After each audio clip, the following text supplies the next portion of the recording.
अब इसके बाद मैं सबसे अहम तरीन बात जो थी, जिसकी मुझे खुद भी दिली ख्वाहिश थी कि हज़रत मौलाना कारी सादिक साहब हमें अपने उस ख़ास लबो लहजे में, और यकीनन कुरान करीम का ये एजाज़ भी है कि एक बंदा एक सांस में और सूरह फातिहा मुकम्मल पढ़े क़िराअत के साथ, ये इंतहाई मुश्किल तरीन काम है।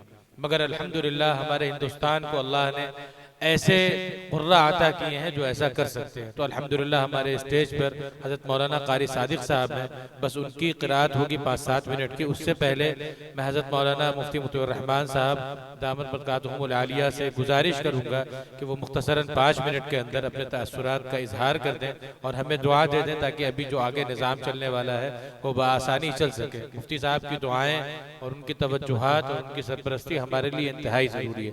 मैं इंतहाई अदब के साथ हज़रत मौलाना मुफ्ती मुतीउर रहमान साहब को दावत दूंगा कि वो मुख्तसरन हमें दुआइया कलिमात और ताईदी कलिमात से नवाज दें।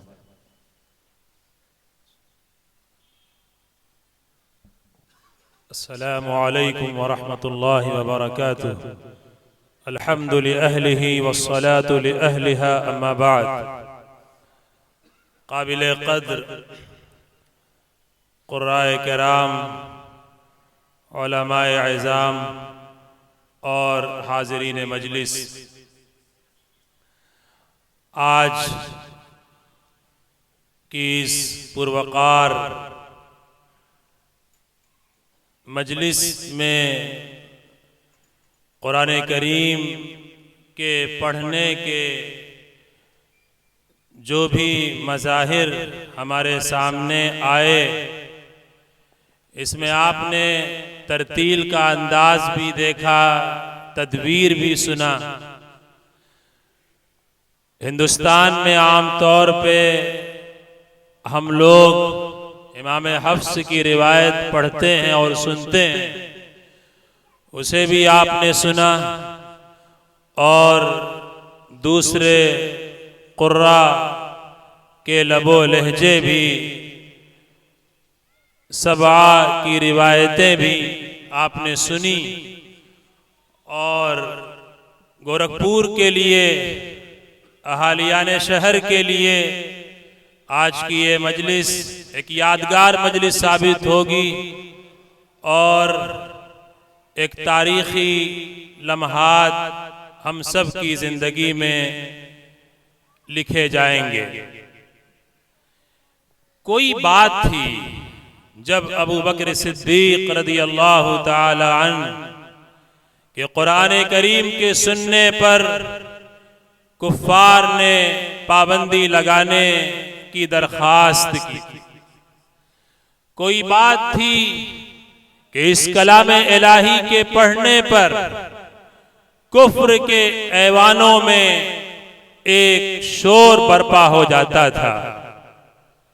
कोई बात थी जिसकी बुनियाद पर मक्कतुल मुकर्रमा की वो सरजमीन जो कुफ्र और शिर्क से और कुरान करीम से नामानूस थी, कलाम इलाही का नुज़ूल होता है और सहाबे किराम इस वह्य इलाही को अपने घरों में सुबह की नमाजों में और अपने दालानों में जब पढ़ते हैं तो कुफ्र के मोहल्लों से यह आवाज उठती है कि इस कलाम पे पाबंदी लगाई जाए। इसने हमारे घरों को तोड़ना शुरू कर दिया है और लोग इस कुरान की आवाज से मसहूर होकर ईमान के से सरफराज होना चाहते हैं। आज की ये मजलिस आपको ये आवाज देती है कि कल्बों में और रक्सो सुरूर की मजलिसों में जिस थिरकती हुई आवाजों पे आज नाच गाने हो रहे हैं। क्या कुरान करीम की एक आयत आपके कानों को ये सदा नहीं दे सकती? और कुरान करीम की ये आवाज आपको ये कह रही है कि उन थिरकती हुई आवाजों से किनारा कश होकर अल्लाह के कलाम पे मसरूर हो जाए, अल्लाह के कलाम से अपने कुलूब को मुनव्वर करें और अपनी जिंदगियों को कलाम इलाही से मुनव्वर करें। लबो लहजा भी कुरान का हो, समाअत भी कुरान की हो, आपकी सुबह भी कुरान से हो और शाम भी कुरान से हो। ये कुर्रा अल्लाह के कलाम की तिलावत कर रहे थे और इकबाल की जबान में ये मैं कह रहा था, ये राज किसी को नहीं मालूम कि मोमिन कारी नजर आता है, हकीकत में है कुरान।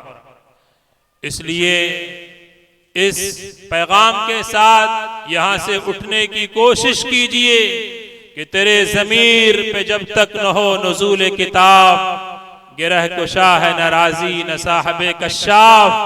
कुरान करीम के अल्फाज भी आप सीखें, इसके मानी, इसके पैगाम को भी समझने की कोशिश करें।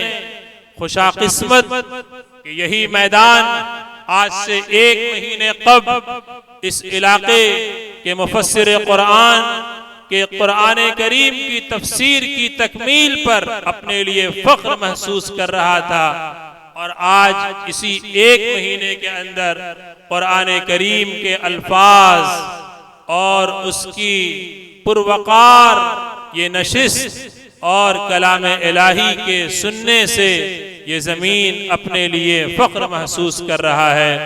खुदा करे कि ये कारवां आगे बढ़े और मैं आखिर में इस कारवां के मीर जनाब हजरत मुफ्ती दाऊद साहब दामजिल्लुहुल आली के लिए दुआ करता हूँ कि अल्लाह तबारक व तआला इनके इस कारवां को आगे बढ़ाए और हर एतबार से इसकी हिफाजत फरमाए, नजरे बद से बचाए और इस शहर के लिए आज का ये इजलास और मुजाहिरा क़िरात एक तारीखी इजलास बनकर हमारे सामने आए। आमीन। वस्सलामु अलैकुम व रहमतुल्लाहि व बरकातुहू।